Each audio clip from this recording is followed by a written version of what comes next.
When assessing the MVP race, it's important to ask, how do you define value in the NBA? I'm Madeline Burke for Sports Illustrated here with SI's Ben Pickman and Wilton Jackson. And guys, the Phoenix Suns have the second best record in the association. And the addition of Chris Paul this season can't be dismissed as a factor. So Wilton, is it time to put CP3 in the MVP conversation? Madeline, after the Suns win last night against the Jazz, you almost have to put CP3 in the MVP conversation. You're talking about Chris Paul. He finished with 29 points, 9 assists last night. But just more than anything, the way he gets to his spots, Madeline, and makes those 2 pointers. I mean, he makes it look so easy when it's complicated.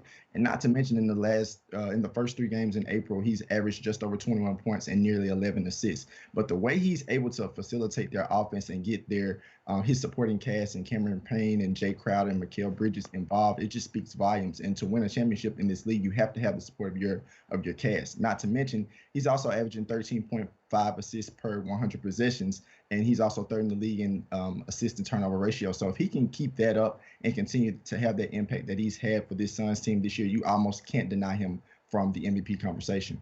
Well, and Wilton, you mentioned that game Wednesday night. The Jazz and the Suns, two of the best records in the association, and perhaps the best game we've seen so far this season.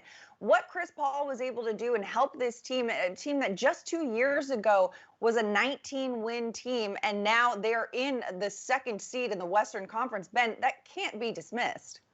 Right there, you can't deny Chris Paul's impact. He's made a huge impact on this Suns team, and he's a big reason for their success this season. However, I'm still not ready to put him in the MVP conversation, at least the way we have discussed other players in the league, right? I think Jokic is still head and shoulders leading this race, and guys like Embiid and Giannis and LeBron even deserve even more recognition than Chris Paul. Throw in another guy, say like Damian Lillard, who we always talk about in this conversation, and James Harden too.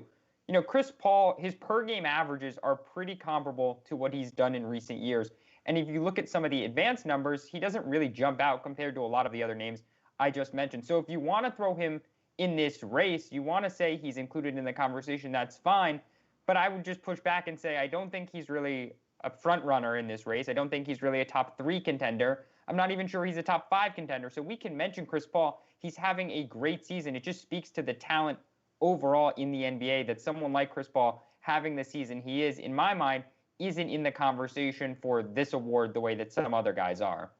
Yeah, I mean, if you look at how you define value, right? I mean, statistically, you mentioned some other guys with some great stat lines, great per game averages. Chris Paul's averaging about 16 and 9 a game.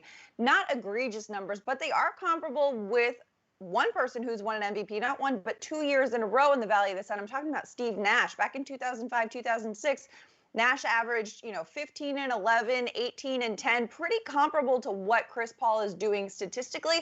But also, again, there's so much value elevating this Phoenix Suns team that coming into this season, none of us expected to be in the position they're in now. And I think that a lot of it has to do with Chris Paul. I just think he deserves to have a little bit more credit at 35 years old for what he's been able to do on the court this season.